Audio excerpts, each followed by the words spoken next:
আমার আল্লাহ রাব্বুল আলামিন কত দয়ালু, কত দয়ালু। আল্লাহ রাব্বুল আলামিন বলছেন, আমি তোমাদের সব দিই, আমি তোমাদের অক্সিজেন দিই, যে অক্সিজেনের প্রতি কেজি অক্সিজেনের দাম 4,000 টাকা, আর প্রত্যেকটা মানুষের 16 কেজি অক্সিজেন লাগা। আল্লাহু আকবার।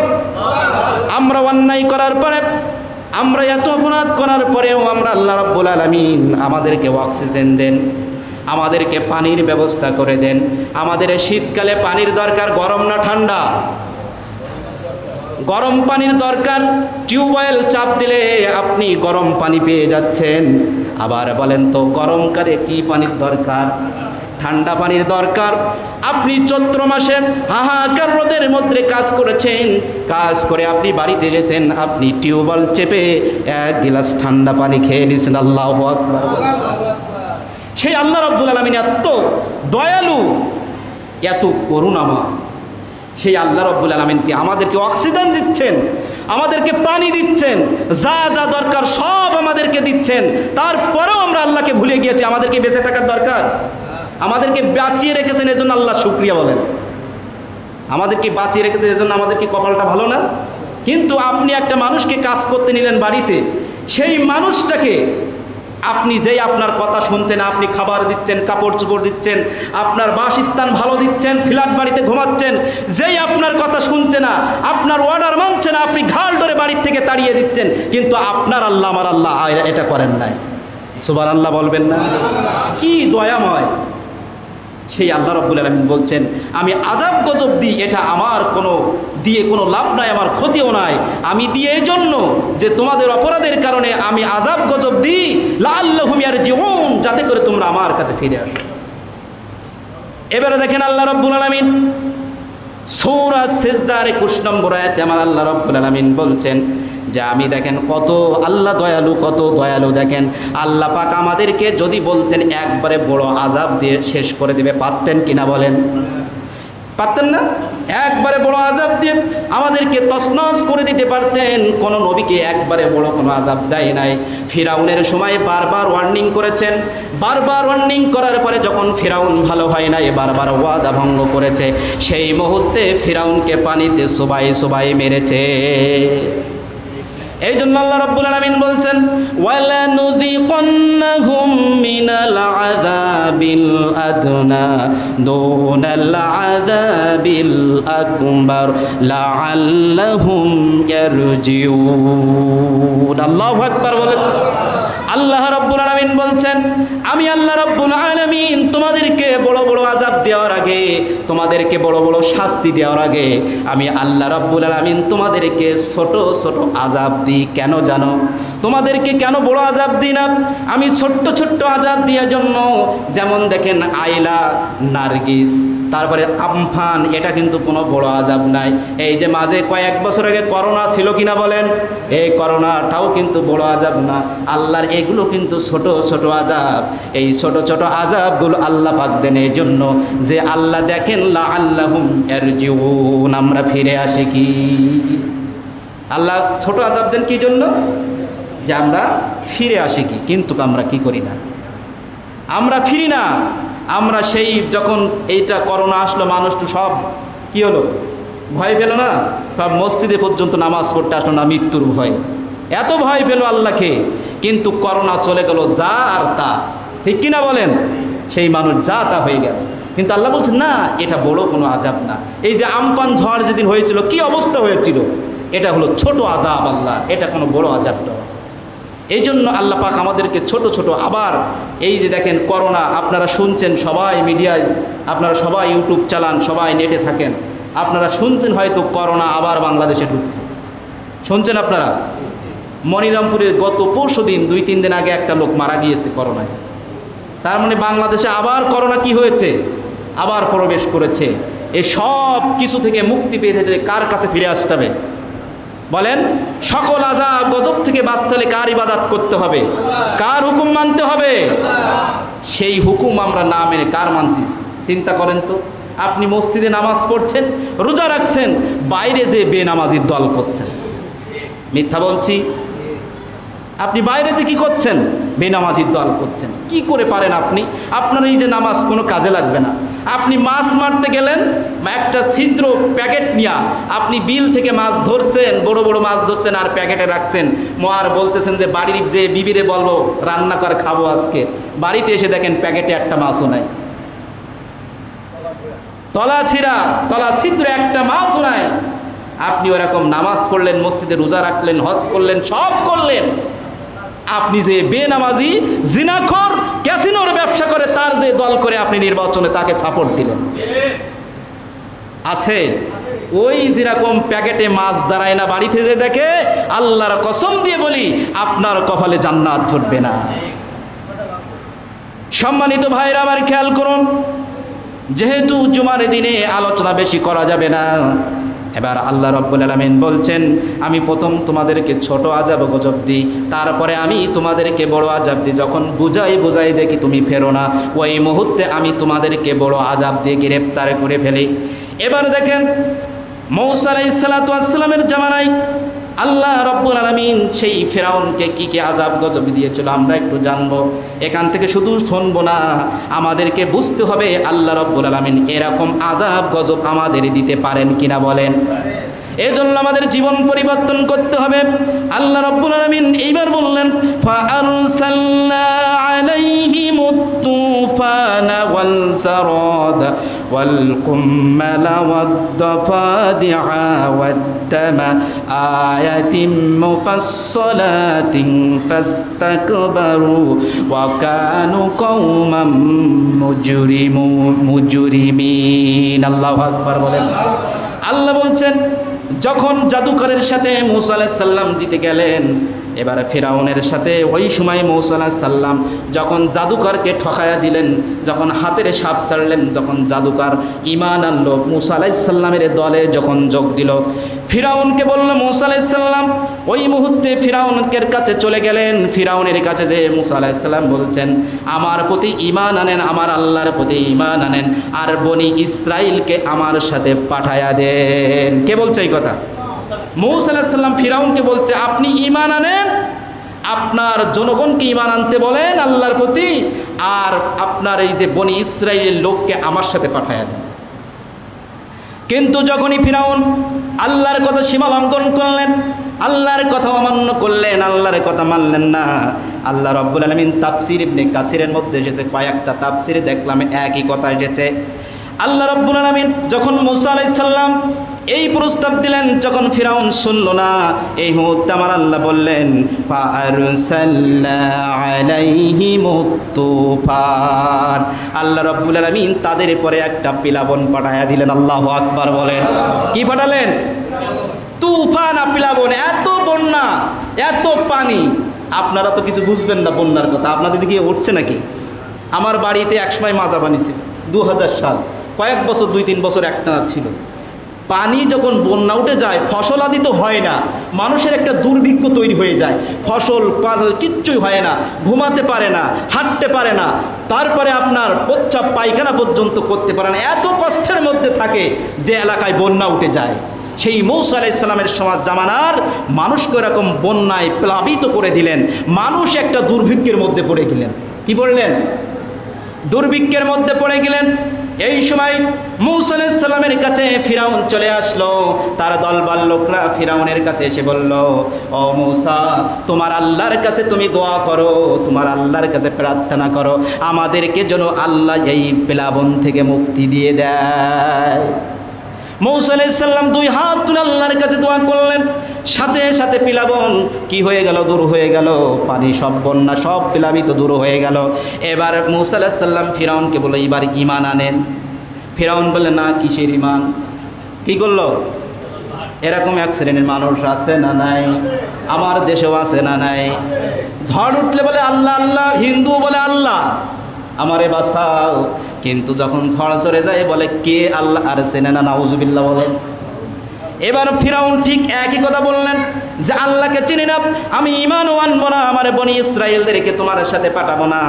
এবার ওই সময়ে এত ফসল আদি হলো, এত ফসল হলো, বন্যা যখন চলে গেল, আল্লাহ রাব্বুল আলামিন বন্যার পরে তাফসীর ইবনে কাসিরের মধ্যে এসেছে এত ফসল দিলেন, এত ফসল দিলেন, এত ফসল ফলাদি দিলেন, ইতিপূর্বে কখনো এরকম ফসল আর হয় নাই। কিন্তু ফিরাউন আর ওই বনি ইসরাইলরা বলল কি জানেন, বলছে এই সব তো আমাদের হাতের কামাই, আমরা ভালো পানি দিয়েছি, ভালো সেচ দিয়েছি, ভালো সার দিয়েছি, ভালো চর্চা করেছি, এই জন্য ফসল দিয়েছেন, আমাদের গুণের কারণে, আমাদের কারণে ফসল ভালো হয়েছে। কার কারণে? বলছে আল্লাহ কি, আমরা পানি সেচ দিয়েছি, সার দিয়েছি, ভালো পরিচর্যা করেছি, এই জন্য আমাদের ফসল ফল ফলাদি ভালো হয়েছে। আল্লাহ আকবার। আল্লাহ কি অসন্তুষ্ট না? একটা মানুষ যদি উপকার করে, যদি উপকারের অস্বীকার করে, সবাই কি অসন্তুষ্ট হয় কিনা বলেন? এবার আল্লাহ বললেন দাঁড়া, ফসল যখন তোর নিজের কামাই, ফল ফলাদি যখন তোর নিজের পরিচর্যায় হয়েছে, এবার আল্লাহ রাব্বুল আলামিন বলেন ওয়াল জারাত, আল্লাহ রাব্বুল আলামিন পঙ্গপাল পাঠালেন। কি পাঠালেন? এটাকে আমার বানানো কথা বলছি, কোরআনুল কারীম সূরা আরাব 133 নম্বর আয়াতের তাফসীর। এবার পঙ্গপাল পাঠালো, পঙ্গপাল পাঠায় কি করলো, ওই সব ফসল খাওয়া শুরু করলো। কি করলো? ফসল খাওয়া শুরু করলো, ফল ফলাদি সব খাওয়া শুরু করলো, এমনকি ঘরের দরজার জানলা দরজাও খাওয়া শুরু করে দিল। ফিরাউন বলল মূসা আমারে বাঁচাও, আমারে বাঁচাও, এবং কওমের লোক সবাই আসলো, মূসা আমরা কি খাবো, আমাদের খাদ্যের অভাব হয়ে গেছে, আমরা আর খাওয়ার নাই, আমরা দুর্ভিক্ষের মধ্যে পড়ে যাই, তোমার আল্লাহর কাছে দোয়া করো, আমি ঈমান আনবো এবং বনি ইসরাইলকে তোমার সাথে পাঠাবো। মূসা আলাইহিস সালাতু ওয়াস সালাম আবার প্রার্থনা করলেন, আবার আল্লাহ রাব্বুল আলামিন কবুল করলেন। এবার যখন আল্লাহ রাব্বুল আলামিন আবার সেই দোয়া কবুল করলেন, এবার বলে ফিরাউন এইবার ঈমান আনওয়ার বনি ইসরাইলকে পাঠাও। ফিরাউন বলল কিসের আল্লাহ? কি বলল? কিসের আল্লাহ? বারবার ছলনা। দেখেন তারপরেও কিন্তু আল্লাহ কিছু বলছে না, ছোট্ট ছোট্ট আযাব দিচ্ছে যাতে করে ফিরাউন এবং বনি ইসরাইল আল্লাহর দিকে ফিরে আসে, কি এটা দেখার জন্যে। আল্লাহ সেটাই কোরআনে বললেন ওয়ালা নুযীকুন্নাহুম মিনাল আযাবিল আদনা দুনাল আযাবিল আকবার, আমি ছোট আযাব দিই, তোমরা ফেরো কি। ওরকম ভাবে আল্লাহ কি একবারে ফিরাউনকে মারতে পারতেন না? নমরুদকে একবারে মারতে পারতেন না? আবু জাহেলকে মারতে পারতেন না? মেরেছেন, তাদেরকে সুযোগ দিয়েছেন, বারবার ছোট ছোট আযাব গজব দিয়েছেন। এবার কি করলো? পঙ্গপালের জন্য দোয়া করলেন, পঙ্গপাল থেকে কি করলেন? রেহাই পেল। পঙ্গপাল থেকে কি হলো? রেহাই পেল। এবার তারা কি করলো? তারা ঘর বাড়ি সুন্দর করে, এবার যখন ঘর বাড়ি সুন্দর করে বললো যে এইবার আমাদের কে মারে দেখি, সুন্দর করে ঘর বাড়ি জুতবাত করে তারা বসে আছে, আমাদেরকে আর কেউ মারতে পারবে না। আল্লাহ রাব্বুল আলামিন ওয়াল কুম্মাল এবার পাঠালেন হলো উকুন, যেটা গমের মধ্যে এক ধরনের কালো পোকা হয়, দেখবেন আছে না ছোট্ট ছোট্ট কালো পোকা, এটাকে বলা হয় উকুন। এটা হলো গম থেকে নির্গত, গম থেকে এটা হয়। এই উকুন পাঠিয়ে দিলেন আল্লাহ রাব্বুল আলামিন। এবার ফসলাদি নষ্ট করতে লাগলেন, এটা দিয়ে একটা আযাব গজব দিলেন। আবার মূসা আলাইহিস সালাতু ওয়াস সালামের কাছে এসে বললেন মূসা তোমার আল্লাহর কাছে দোয়া করো, এবার যদি দোয়া কবুল হয়ে যায় তাহলে কি করব? আমি আল্লাহর প্রতি ঈমান আনবো এবং বনি ইসরাইলকে পাঠাবো। আবার সেই তদরূপ একই কথা যে ফিরাউন তুমি এবার আল্লাহর প্রতি ঈমান আনো এবং বনি ইসরাইলকে পাঠাও। বলছে না, কিসের আল্লাহ, কিসের বনি ইসরাইল, পারবো না। তখন আল্লাহ রাব্বুল আলামিন রাগান্বিত হয়ে গেলেন। রাগান্বিত হয়ে আমার আল্লাহ রাব্বুল আলামিন দেখেন কত সুন্দর কোরআনের আয়াত নাজিল করলেন। এবার বলেন ওয়াত্তাপা দিয়া ফিরাউন মূসা আলাইহিস সালাম ফিরাউনের দরবারে চলে গেলেন। ফিরাউনের দরবারে যে বলছে একটা ব্যাং নিল, ওয়াদ্দোপা দিয়া মানে হলো ব্যাং। ব্যাং চেনেন নাকি আপনারা? ব্যাং নিয়ে এবার মূসা আলাইহিস সালাম ফিরাউনকে বলছেন এটা কি তুমি চেনো? ফিরাউন বলছে এটা তো ব্যাং, এটা কি তোমার আবার নতুন চক্রান্ত নাকি, এটা কি নতুন ষড়যন্ত্র নাকি? হঠাৎ করে পাশ থেকে একটা লোক এসে কথা বলছে, কথা বলার সাথে সাথে ওই ব্যাংটা তার মুখের মধ্যে ঢুকে গিয়েছে। ব্যাং কি হয়েছে? মুখের মধ্যে ঢুকে গিয়েছে। মুখের মধ্যে ঢুকে যায়, আবার একটা লোক মুখ খুলে আর একটা লোক যেই কথা বলতে চায় তার কানের মধ্যে চলে আসে, একবার তার মাথার পরে চড়াচড়ি করে, একবার গার পরে ওঠে। বলেন তো আল্লাহ যদি এরকম ব্যাং আমাদের পরে আযাব গজব দেন, আপনি ভাত খাইতে যাবেন, ভাতের প্লেটে আপনার ব্যাং লাভ দিবে, আপনি ঘুমাতে যাবেন কানের মধ্যে ব্যাং লাভ দিবে, আপনি কথা বলতে যাবেন মুখের মধ্যে ঢুকে যাবে, এটা আযাব কিনা বলেন? এটা কি ছোটোখাটো আযাব নাকি? এরকম আযাব কি আল্লাহ পাক আমাদেরকে দিয়েছেন একবারও? এরকম আযাব একটাও দেয় নাই। কিন্তু এই ব্যাং পাঠালে একটা কি ভিতর একটা হলো অসহ্য হতে লাগলো তাদেরকে। দাদা অঞ্জলা একটা কিরণ অসহ্যবোধ মনে করলো যে ব্যাং ভাত খাইতে যাই প্লেটে, কথা বলতে যাই মুখের মধ্যে, ঘুমাতে যাই নাকের মধ্যে, কানের মধ্যে, সারা গায়ে ব্যাং আর ব্যাং। মূসা আলাইহিস সালাম বলে, মূসা এবার একটু আল্লাহর কাছে দোয়া করো, আর এবার ভালো হয়ে যাবে, এবার আমরা আল্লাহর প্রতি ঈমান আনবো এবং বনি ইসরাইলকে তোমার সাথে পাঠাবো। একই রূপ মূসা আলাইহিস সালাম আবার দোয়া করলেন। আপনারা শুনছেন? মূসা আলাইহিস সালাম আবার আল্লাহর কাছে দোয়া করলেন, ব্যাং থেকে আল্লাহ তাআলা মুক্তি দিলেন। বললেন, মূসা এইবার আল্লাহর পরে ঈমান আনো এবং বনি ইসরাইলকে পাঠাও। আবার কি বললেন? কিসের আল্লাহ, কিসের বনি ইসরাইল, তুমি যাও তোমার জায়গায়।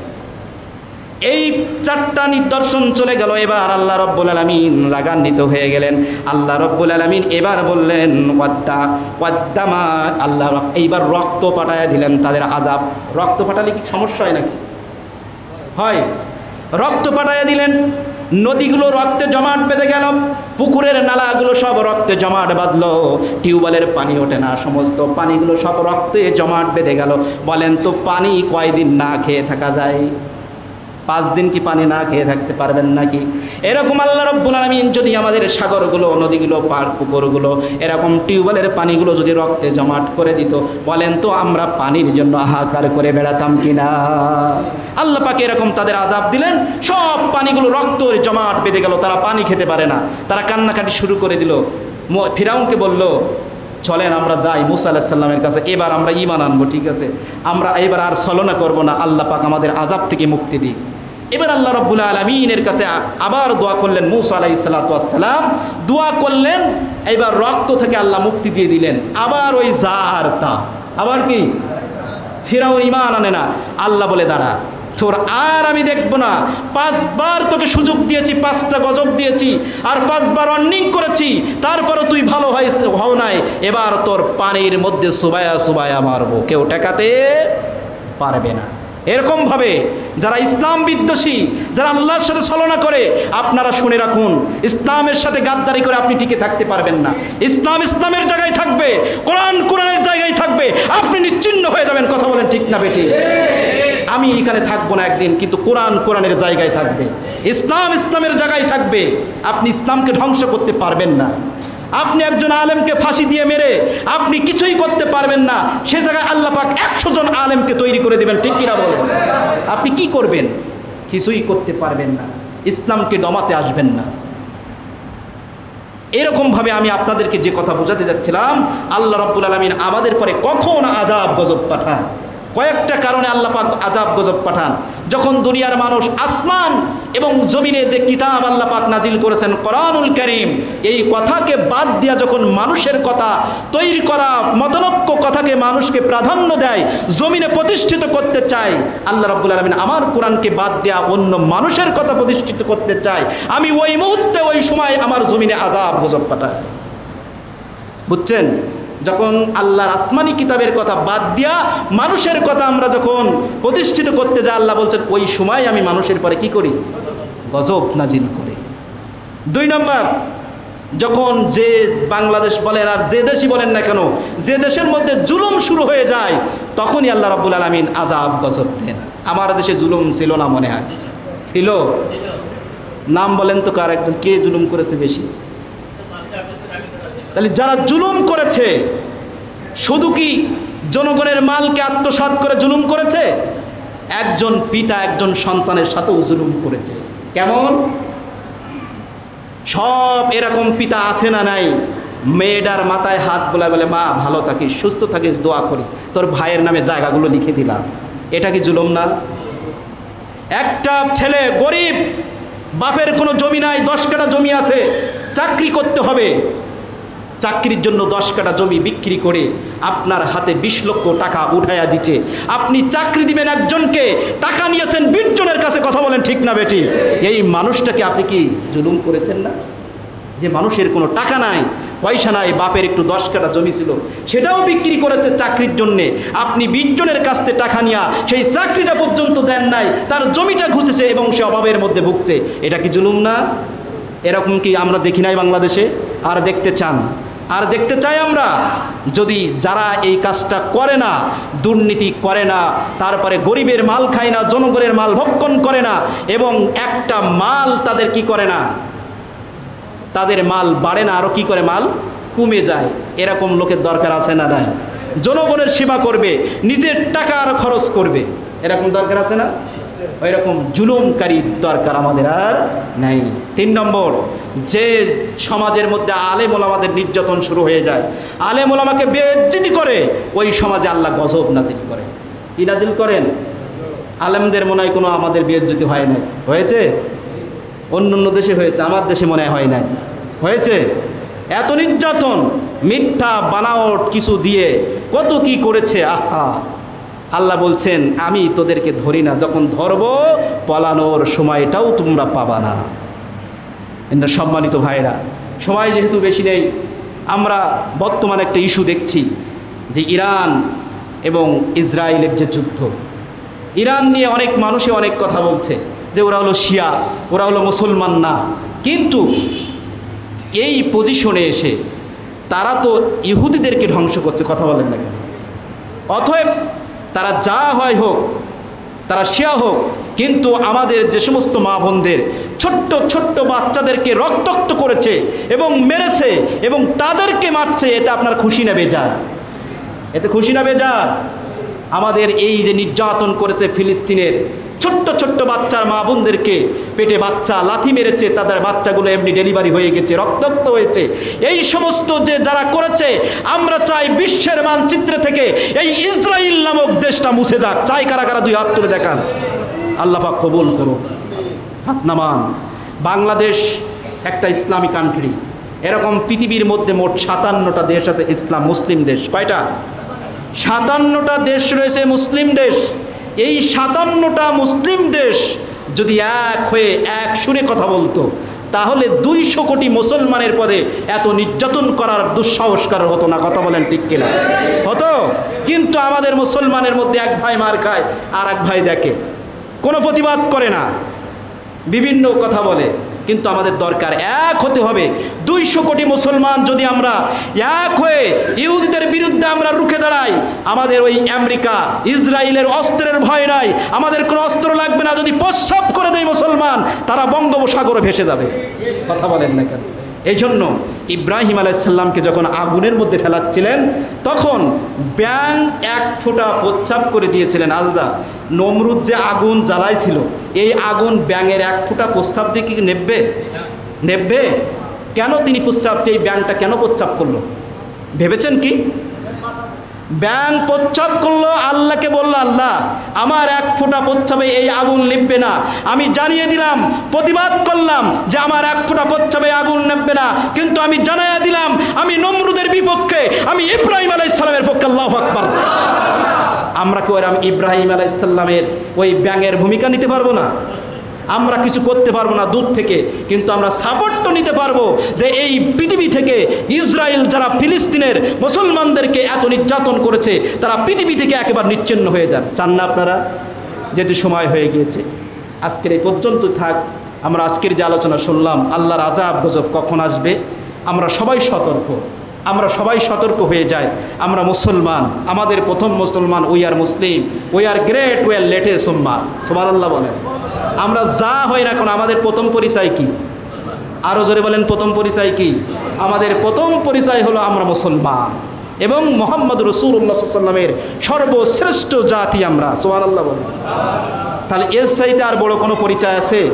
এই পরিচয় নিয়ে আমরা কি বেঁচে থাকবো এই দুনিয়াতে? আপনি কোন দল